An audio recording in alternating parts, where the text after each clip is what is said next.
non-disclosure agreements. But Nathan, for you is like. Oh wait, sorry, the rehearsal, yeah. Sorry, that's what I need to say. You got it. Yeah. The rehearsal is just very smart in getting really meta with that experience, and like we've been through decades worth of reality TV at this point, so it's not necessarily an uncommon experience to be on a reality TV show these days. And I mean, certainly not to watch it. So I think that's also helpful. It just like makes us think about how we participate in these things. Thank you so much for that. It's super, super interesting. And we're going to stay in the TV world for a little bit and move on to Andrea and your pick, which is She-Hulk, Attorney at Law. It just premiered on Disney Plus yesterday. It stars another Canadian, Tatiana Maslany, as She-Hulk. Andrea, why were you into this week?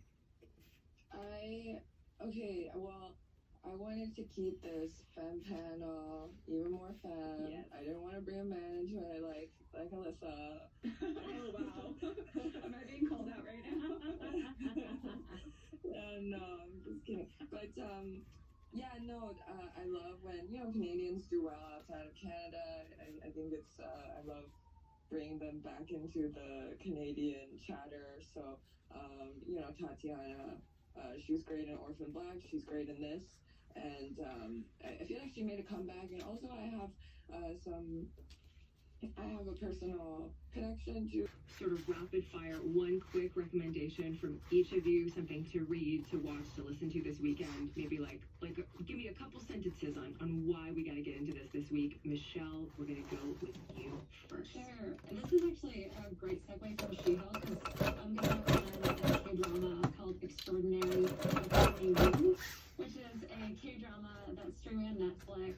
It's been in the for its time, and it's last night, so you can binge it in its entirety, which is always a great thing. It's a show about voters on the autism spectrum, so it's really interesting how it tackles questions of neurodiversity in Korean society. It was also a giant hit in Korea too. So if you're interested in that, you can get a sense of what Korea and Canada have in common. Super cool. Lawyers all over the place. And it's also a rom-com, right? From what I understand. Yes. In general, it's just the acting of Pete Davidson. I watched Bodies, which was a movie that came out, I think, last weekend, and he was really great. I didn't know that he was a comedic actor. Just on screen, he was great. I only ever see him in dating headlines and articles.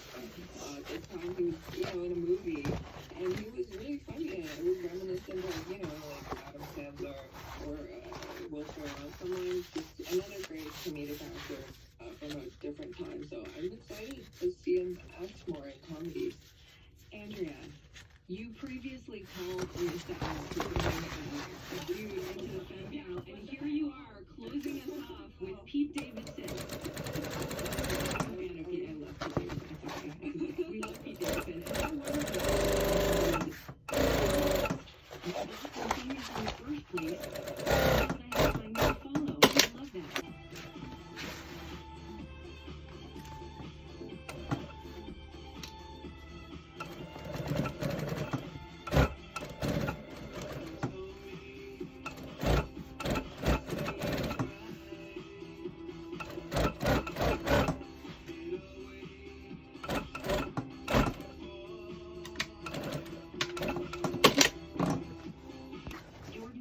Has made some of the most talked about films of the last few years, like Get Out and Summer's Big Blockbuster. Michael Abel, the music for all these films, will tell you about the unexpected way of Jordan and how he's trying to create more opportunities for diverse film composers. I'm Talia Schilling, and for Tom Power. It's been a blast. Thanks so much for listening.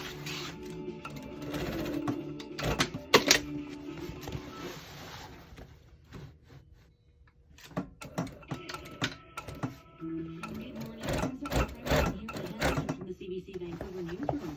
The Greater Vancouver Zoo says the one-year-old wolf has been found and is now with his family. Canberra was warned a number of wolves had escaped this week after someone allegedly cut a hole in their enclosure. Most of the other wolves were found ordered, but as one number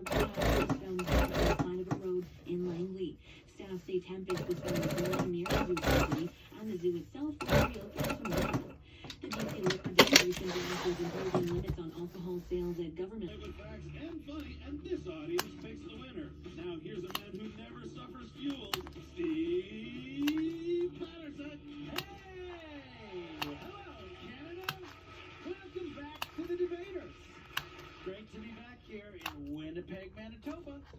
Yeah. The rest of the country can already feel that this town is always full of excitement. It's always exciting. I went for a joyride. True story. Stole a fire truck. So I guess the fire department had to dial 911 and explain to their friends at the police that someone had stolen their truck. And then the police promptly giggled and asked them to describe the vehicle. And they had to say, well, it's big and red. Laugh on the back. Now, are you ready to meet two debaters who are always on fire? What do you say, Winnipeg? In this comic, camels is the brand of insect repellent to use. All bets are off. It's Matt Frost, Winnipeg Zone! There he is! He is ready.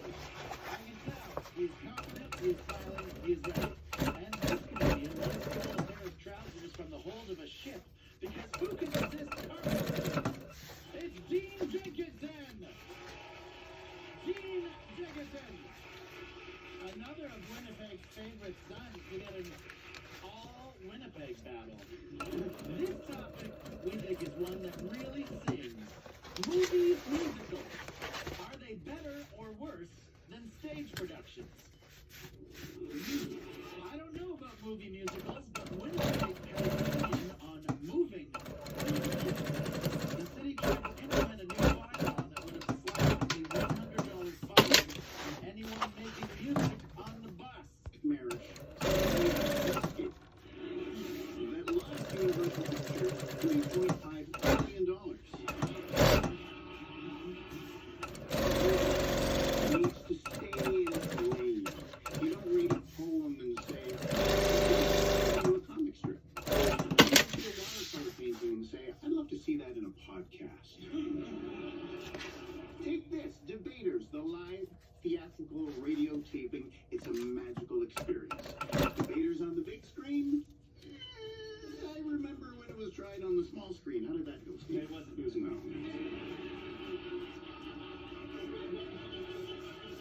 Matt, you're gonna win, but we'll go through this anyway.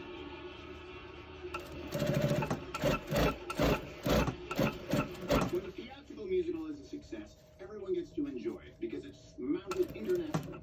When a movie musical is a success, everyone gets greased too. Theatrical musicals are cast with Broadway performers who sing just as well as they act. Movies are cast with Hollywood movie stars who, unfortunately, sing just as well as they act.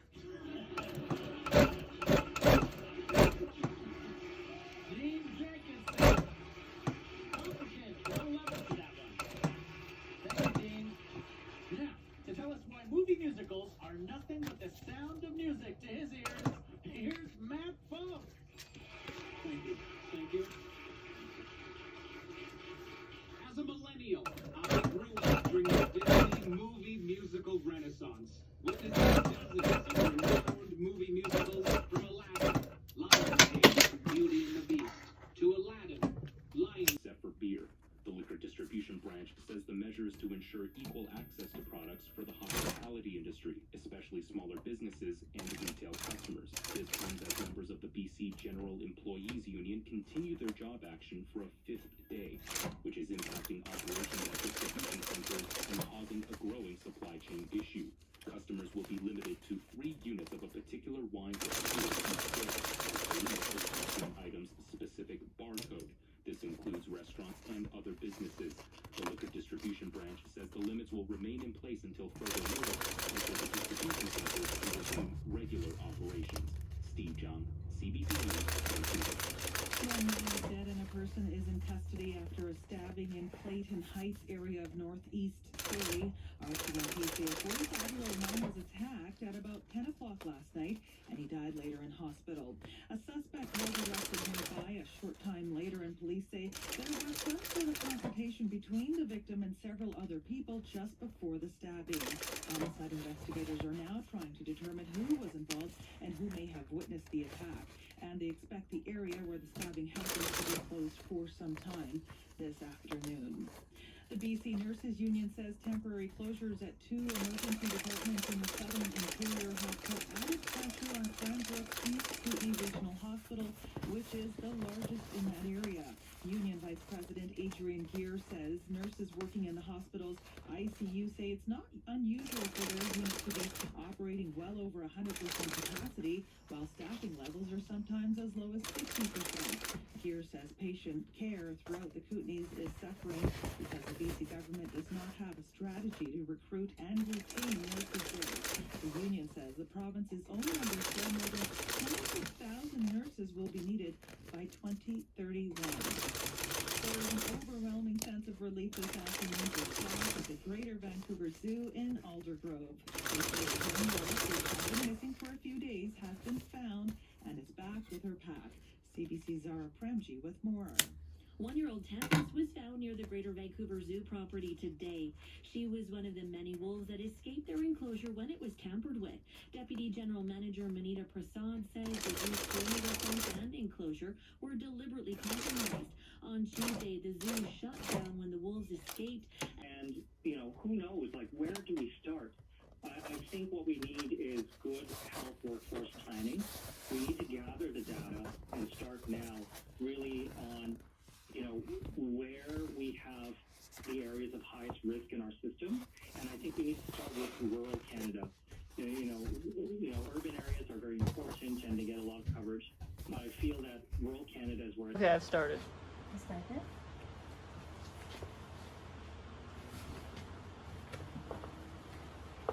Oh, now you're in the video because you sat down. That's okay. I guess that's okay. That has to be okay because I'm already in it. I guess there's nothing dramatic about this. Oh! Okay. Okay. ไม่หันนะ I bet this is a very funny video. Okay, thank you.